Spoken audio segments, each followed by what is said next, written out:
നമസ്കാരം ഉദ്യോഗാർത്ഥികളെ 66/2026 stage 1 10th prelims exam ഇന്ന് നടന്ന എക്സാമിന്റെ ആൻസർ കീ ആണ്. നമുക്ക് GK വിഭാഗത്തിലെ ആൻസർ കീകൾ ഒന്ന് നോക്കാം.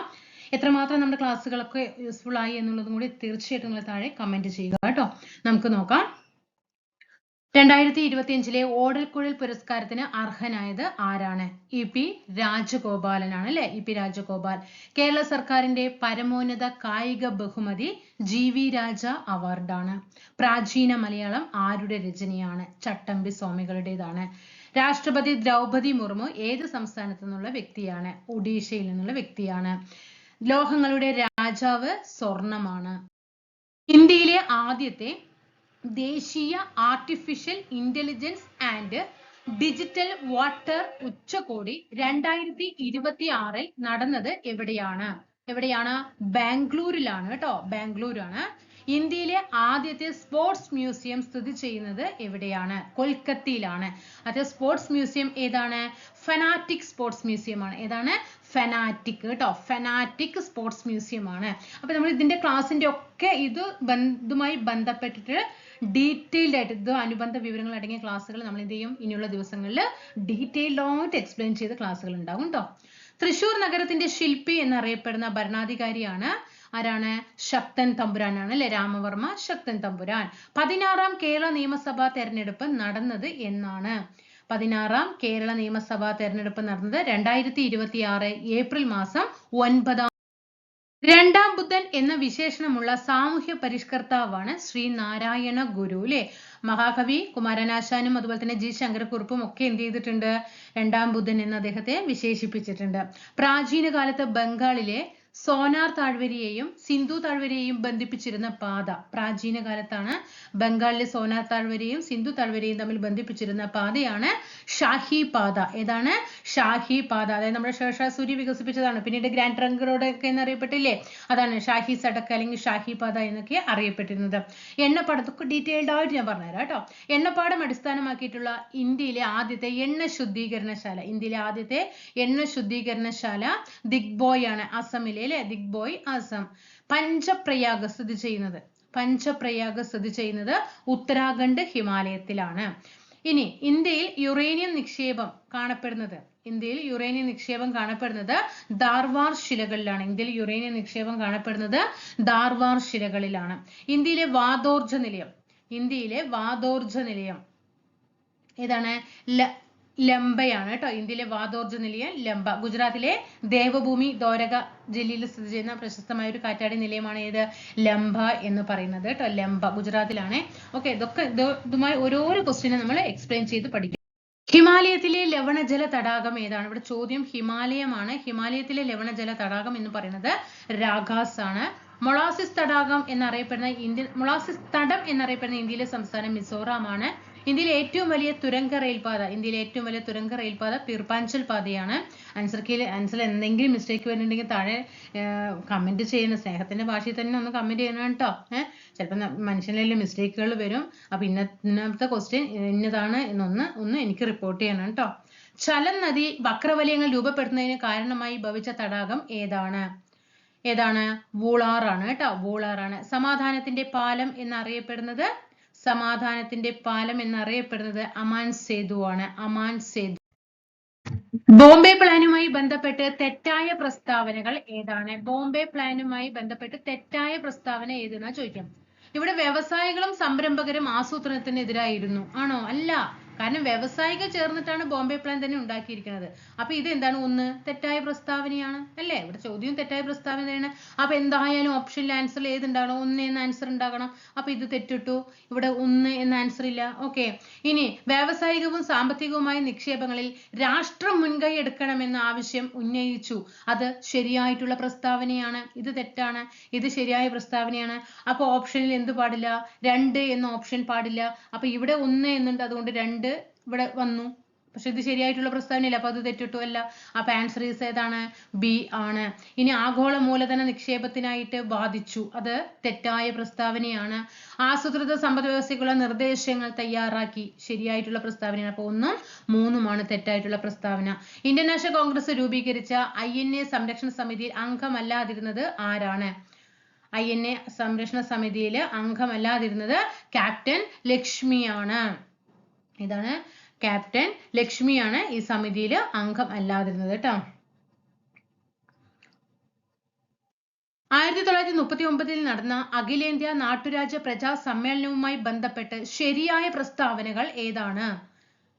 ശരിയായ പ്രസ്താവനകൾ ഓപ്ഷൻ 1ഉം 2ഉമാണ് ശരിയായിട്ടുള്ള പ്രസ്താവന. ഇന്ത്യയുടെ ഐക്യം എന്ന സങ്കല്പത്തിന് കരുത്തേകുകയും പൗരാവകാശങ്ങൾ നാട്ടുരാജ്യങ്ങളിലെ പ്രജകൾക്ക് നൽകണമെന്ന് വാദിക്കുകയും ചെയ്തു. താഴെ പറയുന്നവരിൽ കേന്ദ്രീകൃത ആസൂത്രണത്തിന്റെ വിമർശകനായിരുന്ന വ്യക്തിയാണ് C. രാജഗോപാലാചാരി. ആസൂത്രണ കമ്മീഷനൊക്കെ ഉണ്ടല്ലോ, ആസൂത്രണ കമ്മീഷൻ, കേന്ദ്രീകൃത ആസൂത്രണം, അതുപോലെ തന്നെ പ്ലാനിംഗ് കമ്മീഷനൊക്കെ ഉണ്ടല്ലോ, അതിനൊക്കെ എതിരെ വിമർശകനായിരുന്നു രാജഗോപാലാചാരി, വിമർശകനായിരുന്നു. ഡോക്ടർ KN രാജുമായി, ഇവിടെ അടുത്ത ഓപ്ഷൻ തന്നെ വന്നിരിക്കുന്നു അല്ലെ, KN രാജുമായി ബന്ധപ്പെട്ട് തെറ്റായ പ്രസ്താവനകൾ ഏതാണ്? തെറ്റായ പ്രസ്താവനകൾ ഓപ്ഷൻ D ആണ്. 1ഉം 2ഉമാണ് തെറ്റായിട്ടുള്ള പ്രസ്താവന. KN രാജു പ്ലാനിംഗ് കമ്മീഷന്റെ ചെയർമാനായിട്ട് കണ്ടിട്ടുണ്ടോ? റിസർവ് ബാങ്കിന്റെ ഗവർണറായിട്ട് കണ്ടിട്ടുണ്ടോ? അപ്പോൾ 1, 2 ഓപ്ഷൻ എന്താണ്? 1 എന്ന ഓപ്ഷൻ ആൻസർ ഉണ്ടാകണം എന്ന് കണ്ടു കഴിഞ്ഞാൽ തന്നെ നമുക്ക് എന്ത് ചെയ്യും, ഇതൊക്കെ അങ്ങോട്ട് മാറ്റിയിടാം അല്ലേ. പിന്നെ ഇവിടെ 1ഉം 2 നമുക്കറിയാം, റിസർവ് ബാങ്കിന്റെ ഗവർണറായിട്ടൊന്നും നമ്മൾ KN രാജുവിനെ പഠിച്ചിട്ടില്ല അല്ലേ. അപ്പോൾ 2ഉം ആൻസറിൽ ഇല്ല എന്ന് കണ്ടിട്ട് നമുക്ക് എന്ത് ചെയ്യാം, ഇതൊക്കെ ഓപ്ഷനിലേക്ക് എത്താം. പക്ഷെ ക്വസ്റ്റ്യൻ കുറച്ചൊന്ന് ടഫ് തന്നെയാണ് കേട്ടോ, ക്വസ്റ്റ്യൻ കുറച്ച് ടഫ് തന്നെയാണ്, ഇല്ല പറയുന്നില്ല. പക്ഷെ അറിയാവുന്നത് മാത്രം ചെയ്തുകൊണ്ടും ഇപ്പൊ ഈ KN രാജുമായിട്ടൊന്നും അറിഞ്ഞിട്ടില്ലെങ്കിലും നമ്മൾ ആസൂത്രണ കമ്മീഷൻ പഠിക്കുമ്പോൾ അതിന്റെ ചെയർമാൻ ഒന്നും KN രാജു പഠിച്ചിട്ടില്ല എന്ന് അങ്ങനെയൊക്കെ ചിന്തിച്ചിട്ട് എഴുതാനൊക്കെ കഴിയുമെങ്കിൽ നമുക്ക് കുറച്ചും കൂടി മാർക്കുകളൊക്കെ നന്നായിട്ട് സ്കോർ ചെയ്യാൻ കഴിയും. ക്വിറ്റ് ഇന്ത്യ സമരനായിക അരുണ ആസഫ് അലി ഏത് സത്യാഗ്രഹത്തിന്റെ പ്രചരണ സമയത്താണ് നേതാവ് എന്ന അർത്ഥമുള്ള സർദാർ എന്ന വിളിപ്പേര്? ഏതാണ് സർദാർ എന്ന വിളിപ്പേര് വല്ലഭായി പട്ടേലിന് ലഭിച്ചത്? സർദാർ വല്ലഭായി പട്ടേൽ. ഏത് സത്യാഗ്രഹത്തിന്റെ പ്രചരണ സമയത്താണ്? ബർദോളി സത്യാഗ്രഹമാണ് അല്ലെ, 1928 നടന്ന ബർദോളി സത്യാഗ്രഹ സമയത്താണ്. ചപ്പാത്തി പ്രസ്ഥാനം സ്വാതന്ത്ര്യ സമരത്തിലെ ഏത് സംഭവവുമായി ബന്ധപ്പെട്ടിരിക്കുന്നു? ചപ്പാത്തി ഏതാണ്? ഒന്നാം സ്വാതന്ത്ര്യ സമരം, 1857 ഒന്നാം സ്വാതന്ത്ര്യ സമരം. സ്വതന്ത്ര ഭാരതത്തിലെ ആദ്യ മന്ത്രിസഭയിൽ വാർത്താവിനിമയ വകുപ്പ് മന്ത്രി ആരായിരുന്നു? വാർത്താവിനിമയ വകുപ്പ് മന്ത്രി റാഫി അഹമ്മദ് കിദ്വായി. റാഫി അഹമ്മദ് കിദ്വായി. റാഫി അഹമ്മദ് കിദ്വായി. അടുത്തത് ഭാഷാ അടിസ്ഥാനത്തിൽ സംസ്ഥാനങ്ങൾ രൂപീകരിക്കുന്നതിന് ഇന്ത്യയുടെ കേന്ദ്ര നേതൃത്വം ആദ്യം അംഗീകരിക്കാത്തതിന് കാരണം എന്താണ്? എന്തുകൊണ്ടാണ് സംസ്ഥാനങ്ങൾ ഭാഷാടിസ്ഥാനത്തിൽ രൂപീകരിക്കുകയാണ്, അപ്പോൾ അവിടെ കേന്ദ്ര നേതൃത്വം അവിടെ നിരസിക്കുകയാണ് ചെയ്തത്? അതിനുള്ള കാരണം എന്താണെന്ന് ചോദിച്ചത്. കാരണം 2ഉം 3ഉമാണ് ഇവിടെ ആൻസർ ആയിട്ട് വരുന്നത്. 2ഉം 3ഉം വിഘടനവാദ ഭീഷണി ഇല്ലാതാക്കാനും രാജ്യത്തിന്റെ ഐക്യം കാത്തു സൂക്ഷിക്കാനുമാണ് എന്ത് ചെയ്തത്? ആദ്യം കേന്ദ്രം അതിനെ എതിർത്തത്. 2ഉം 3ഉമാണ്. ഓക്കെ. ആത്മവിദ്യാസംഘം സ്ഥാപിച്ചത് വാഗ്ബടാനന്ദൻ. അന്തർദേശീയ തലത്തിൽ പ്രശസ്തി നേടിയ മനുഷ്യാവകാശ സംഘടനകളിൽ ഉൾപ്പെടാത്തത് ഏതാണ്? മനുഷ്യാവകാശ സംഘടനകളിൽ ഉൾപ്പെടാത്തത് ഏതാണ്? ഉത്തരം 3 സിറ്റിസൺ ഫോർ ഡെമോക്രസി ആണ്. അപ്പൊ ആംനസ്റ്റിയും ഹ്യൂമൻ റൈറ്റ്സ് വാച്ചും ഗ്ലോബൽ വാച്ചൊക്കെ ഉൾപ്പെടും സിറ്റിസൺ ഫോർ ഡെമോക്രസി. ഔദ്യോഗികമായി ഇന്ത്യയുടെ ദേശീയ പതാക അംഗീകരിച്ച ദിവസം 47 ജൂലൈ മാസം 22. സംസ്ഥാനത്തെ മുഖ്യ വിവരാവകാശ കമ്മീഷണറാണ് വി ഹരിനായർ. ഭരണഘടനയുടെ ഭാഗം 4A പ്രതിപാദിക്കുന്നത് എന്തിനെ കുറിച്ചിട്ടാണ്? മൗലിക കർത്തവ്യങ്ങളെ കുറിച്ചിട്ടാണ് 4A പറയുന്നത്. അടുത്തത് വാദിക്കാനും ജയിക്കാനുമല്ല അറിയാനും അറിയിക്കാനുമാണ് എന്ന പ്രഖ്യാപനത്തോടെ ശ്രീനാരായണ ഗുരു സർവമത സമ്മേളനം വിളിച്ചു ചേർത്തത് എവിടെ വെച്ചിട്ടാണ്? ആലുവ സർവമത സമ്മേളനമാണ് അല്ലെ, ആലുവ സർവമത സമ്മേളനം. ചൂഷണത്തിൽ നിന്നും മോചനം നേടാനുള്ള അവകാശങ്ങൾ എന്തുമായി ബന്ധപ്പെട്ടിരിക്കുന്നു? ചൂഷണം നമ്മൾ ക്ലാസ്സിൽ മിനിങ്ങാന്ന് കോൺസ്റ്റിറ്റ്യൂഷൻ ഒരു മെഗാ റിവിഷൻ നടത്തിയിട്ടുണ്ടായിരുന്നു അല്ലെ, ഒറ്റ ക്ലാസ്സിൽ എല്ലാതും കൂടി ഉൾപ്പെടുത്തിയിട്ട് അതിലൊക്കെ ഞാൻ പറഞ്ഞു തന്ന കാര്യങ്ങളാണ്. ചൂഷണത്തിൽ നിന്നുള്ള മോചനം 2ഉം 4ഉമാണ്. സ്ത്രീകൾക്കും കുട്ടികൾക്കും പ്രത്യേക സംരക്ഷണം ഉറപ്പുവരുത്തുന്നതും അടിമത്തം തക്കതായ പ്രതിഫലം നൽകാതെ നിർബന്ധിച്ച് ജോലി ചെയ്യിക്കൽ എന്നിവ നിരോധിക്കപ്പെട്ടിരിക്കുന്നു. ഇന്ത്യയുടെ ഭരണഘടന പ്രകാരം ഓരോ ഇന്ത്യൻ പൗരന്റെയും മൗലിക കർത്തവ്യങ്ങളിൽ ഉൾപ്പെടുന്നവ തിരഞ്ഞെടുത്ത് എഴുതുക. അതായത് മൗലിക കടമകൾ, നമ്മൾ ഓരോ പൗരന്റെയും മൗലിക കടമകളില് മൗലിക കർത്തവ്യങ്ങളിൽ ഉൾപ്പെടുന്നത് ഏതൊക്കെയാണ് എന്നാണ് പറയുന്നത്. ആൻസർ 1, 2, 3, 4 4 നമ്മൾ ഓരോരുത്തരും ചെയ്യണം കേട്ടോ. ഭാരതത്തിന്റെ പരമാധികാരവും ഐക്യവും അഖണ്ഡതയും നിലനിർത്തണം, സംരക്ഷിക്കണം. നമ്മുടെ സംസ്കാരമുണ്ട്, അതിന് സമ്പന്നമായ പാരമ്പര്യമുണ്ട്, അതിനൊക്കെ വിലമതിക്കണം, നിലനിർത്തണം. ശാസ്ത്രീയമായ കാഴ്ചപ്പാടും മാനവികതയും അന്വേഷണത്തിനും പരിഷ്കരണത്തിനുമുള്ള മനോഭാവം വികസിപ്പിക്കണം. പൊതുസ്വത്ത് സംരക്ഷിക്കണം. ശപഥം ചെയ്ത് അക്രമം ഉപേക്ഷിക്കണം. ഇനി വിവരാവകാശ കമ്മീഷനുമായി ബന്ധപ്പെട്ട് തെറ്റായ പ്രസ്താവന ഏതാണ്? തെറ്റായ പ്രസ്താവന ഏതാണ്? 3, 4 തെറ്റായിട്ടുള്ള പ്രസ്താവന. 3 തെറ്റാണ്, 4 തെറ്റാണ്. നമുക്കറിയാം രാജസ്ഥാനിലെ മസ്ദൂർ കിസാൻ ശക്തി സംഘടന എന്ന സംഘടനയുടെ പ്രവർത്തനങ്ങളാണ് വിവരാവകാശ നിയമ നിർമ്മാണത്തിലേക്ക് നയിച്ചത്. അതെന്താണ്? ഇവിടെ നമുക്കറിയാം എന്താണ്, ഇവിടെ നമുക്ക് പെട്ടെന്ന് ആൻസറിലേക്ക് എത്താൻ പറ്റും. എന്താണ്? തെറ്റായ പ്രസ്താവനയാണ് ചോദിച്ചത്. നമുക്ക് ഒന്നാമത്തെ ഓപ്ഷൻ വായിക്കുമ്പോൾ തന്നെ അത് ശരിയാണ് എന്നുള്ളത് അറിയാം. അപ്പോൾ 1 വരുന്ന ഓപ്ഷനൊക്കെ അങ്ങോട്ട് മാറ്റുക. 1 വരുന്നതൊക്കെ അങ്ങോട്ട് മാറ്റി, കണ്ടോ? 2 മാറ്റി. ഇനി ഇവിടെ ഈ 2 ഓപ്ഷനേ ഉള്ളൂ. പൊതുസ്ഥാപനങ്ങളുടെ കൈവശമുള്ള വിവരങ്ങൾ ആവശ്യപ്പെടുന്ന പക്ഷം പൗരന്മാർക്ക് ലഭ്യമാക്കുന്നു. പൊതുസ്ഥാപനങ്ങളുടെ കൈവശമുള്ള വിവരങ്ങൾ ആവശ്യപ്പെടുന്ന പക്ഷം പൗരന്മാർക്ക് ലഭിക്കുന്നു. ശരിയായ പ്രസ്താവനയാണ് അല്ലെ? 1, 2. അതേപോലെ അങ്ങനെ നമുക്ക് വേറൊരു കാര്യം ഇതിൽ എളുപ്പത്തിൽ ചെയ്യാൻ കഴിയുന്ന കാര്യം ഏതാണെന്നറിയാം? ആൻസർ 3 കോടതി പരിഗണനയിലുള്ള വിവരങ്ങൾ, വ്യക്തികളുടെ ജീവനും സുരക്ഷയ്ക്കും ഭീഷണിയാകുന്ന വിവരങ്ങൾ എന്നിവ വെളിപ്പെടുത്തുന്നു. ഒരിക്കലും ഇത് വെളിപ്പെടുത്തില്ല. ഇതെന്താണ്? തെറ്റായിട്ടുള്ള പ്രസ്താവനയാണ്. അപ്പൊ ആൻസറിൽ എന്തായാലും 3 ഉണ്ടാകണം എന്ന് വിചാരിച്ചാൽ ഇതിൽ 3 ഉണ്ട് അല്ലെ? ആൻസറിൽ എന്താണ്? 3 എന്തായാലും ആൻസറിൽ ഉണ്ടാവണം. അത് നമുക്ക് എന്ത് ചെയ്യാം? ഓരോന്ന് അങ്ങനെ നമുക്ക് എന്ത് ചെയ്യാം? നിങ്ങൾക്ക് ഏതാണോ ഓപ്ഷൻ കറക്റ്റ് ആണത് അത് വെച്ചിട്ട് നിങ്ങൾക്ക് എന്ത് ചെയ്യാം? ചെയ്യാനായിട്ട് പറ്റും. മനസ്സിലാവുന്നുണ്ടോ? അടുത്തത് മനുഷ്യാവകാശ കമ്മീഷന്റെ അധികാരങ്ങളിൽ ഉൾപ്പെടുന്നത് ഏതെല്ലാം? മനുഷ്യാവകാശ കമ്മീഷന്റെ അധികാരങ്ങളിൽ ഉൾപ്പെടുന്നത് എന്തെല്ലാമാണ്? എന്തൊക്കെയാണ്?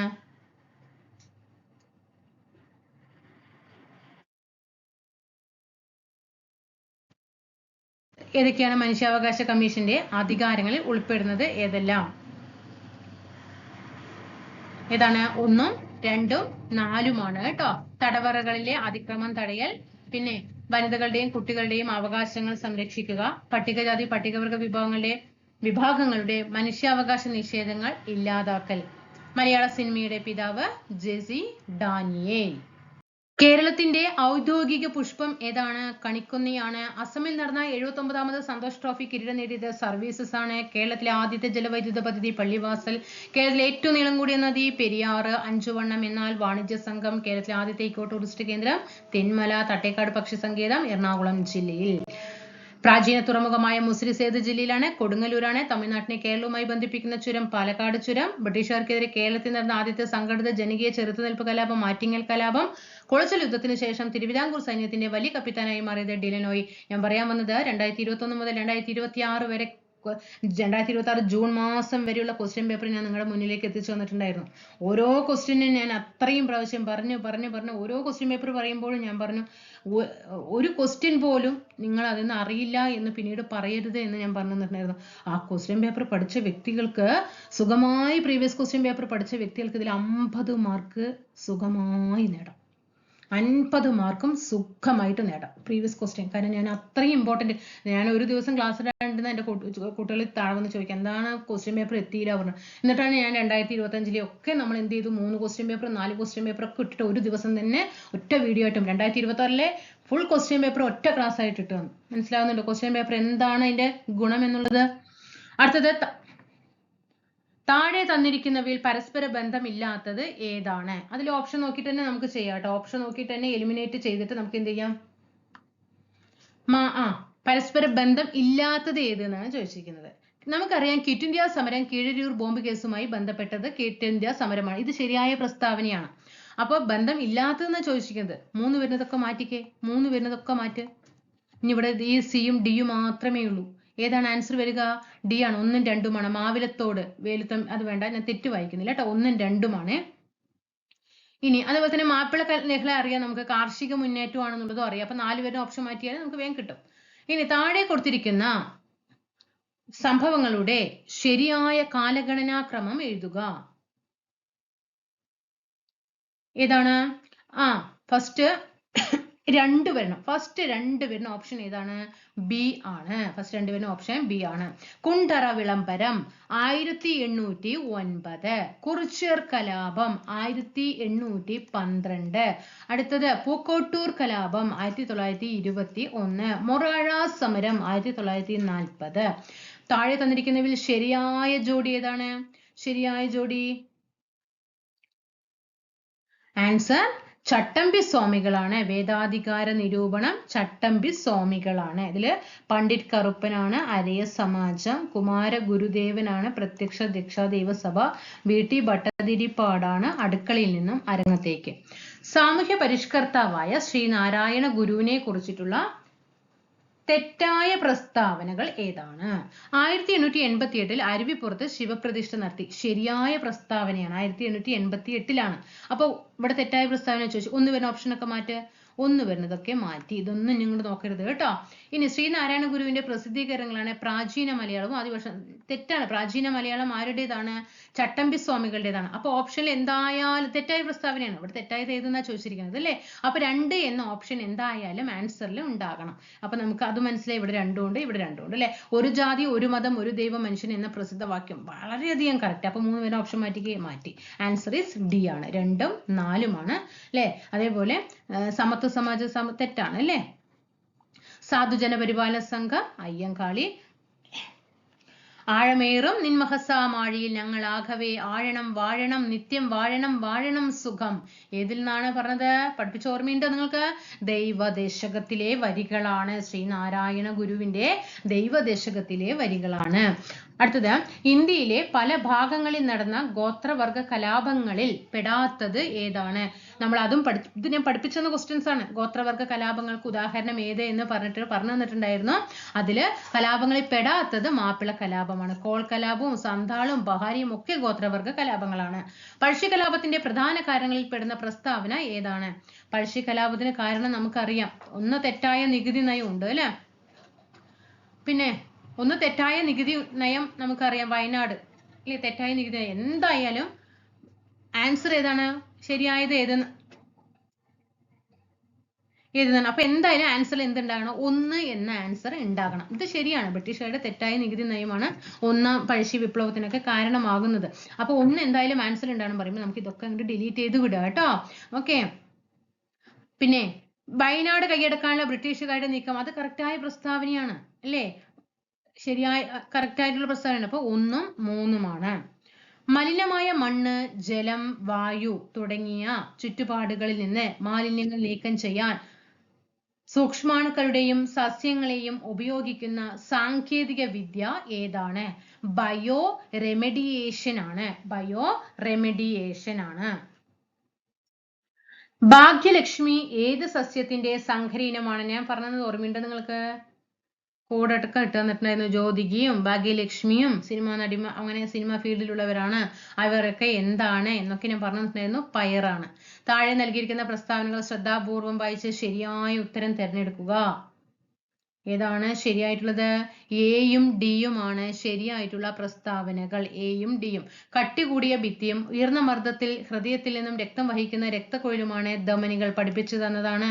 അവയവങ്ങളിൽ നിന്നും അവയവങ്ങളിലേക്ക് രക്തത്തെ വഹിക്കുന്ന രക്തക്കുഴലാണ് പോർട്ടൽ സിരകൾ എന്ന് പറയുന്നത്.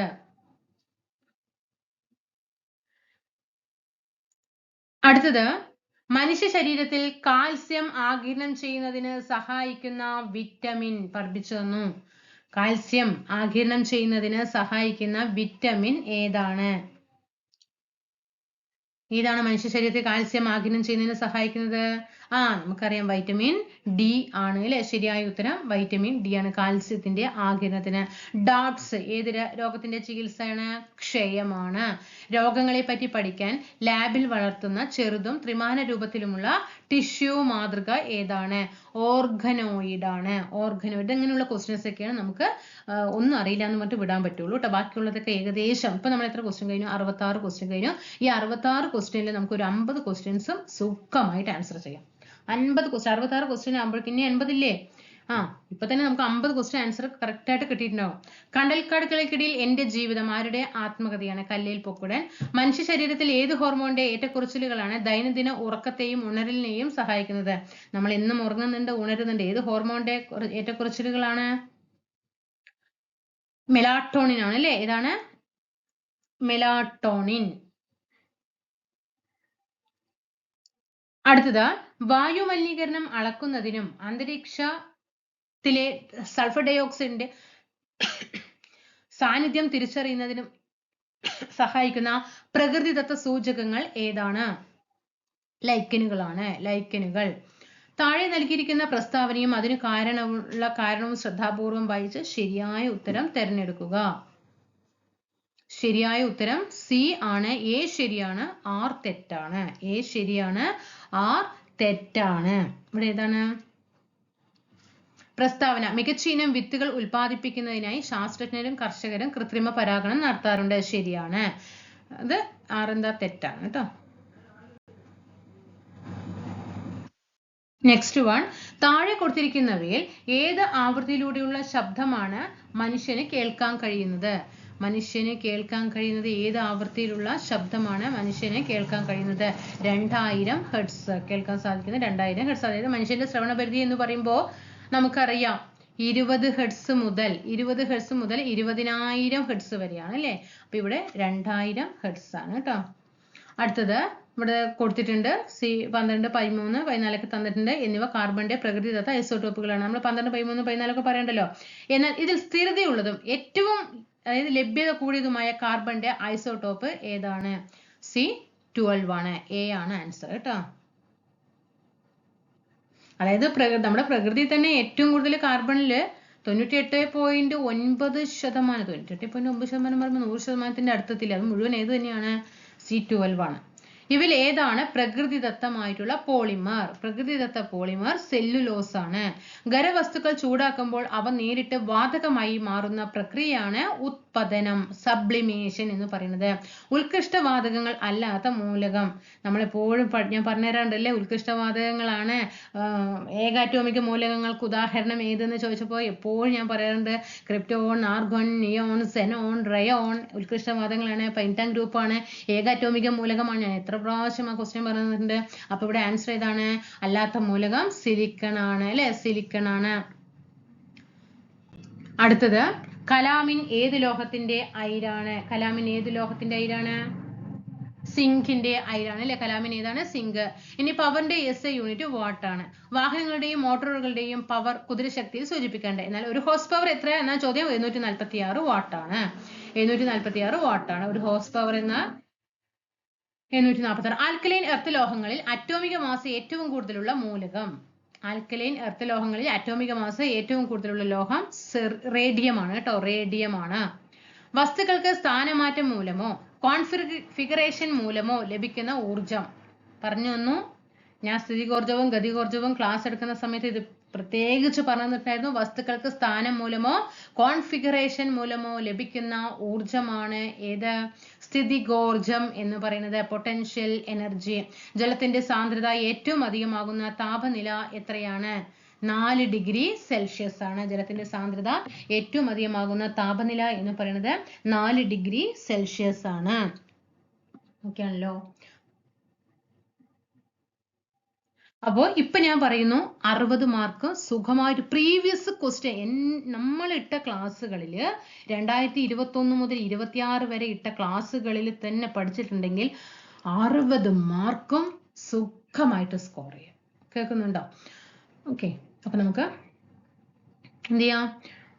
ഇനി അടുത്ത സ്റ്റേജിലെ ക്വസ്റ്റ്യൻ പേപ്പറായിട്ട് വീണ്ടും കാണാം. ഈ ക്വസ്റ്റ്യൻ പേപ്പറുമായി ബന്ധപ്പെട്ടിട്ടുള്ള ഡീറ്റെയിൽഡ് എക്സ്പ്ലനേഷൻ കുറച്ച് ഭാഗങ്ങളായിട്ട് നമുക്ക് ഓഗസ്റ്റ് 1 എക്സാം ആകുമ്പോഴേക്കും 80 ക്വസ്റ്റ്യനെയും കീറി മുറിച്ചങ്ങോട്ട് അരച്ച് കലക്കി പഠിക്കുക കേട്ടോ. കൂടെ ഉണ്ടാകണം. സബ്സ്ക്രൈബ് ചെയ്യാതെ കാണുന്നുണ്ടെങ്കിൽ തീർച്ചയായിട്ടും സബ്സ്ക്രൈബ് ചെയ്ത് സപ്പോർട്ട് ചെയ്യുക, ലൈക്ക് ചെയ്യുക, ഷെയർ ചെയ്യുക, ടെലിഗ്രാം ഗ്രൂപ്പിലൊക്കെ അംഗമാകുക. ഓക്കെ, നിങ്ങൾ ധൈര്യമായിട്ട് നല്ല രീതിയിൽ ഈ ഒരു ഏകദേശം മാർക്കൊക്കെ നിങ്ങൾക്ക് അറിയാലോ ഉണ്ടെങ്കിൽ ഒരു ദിവസം പോലും മാറ്റി നിർത്തരുത്. പഠനം ഊർജ്ജസ്വലതയോട് കൂടിയിട്ട് സ്റ്റാർട്ട് ചെയ്യുക കേട്ടോ.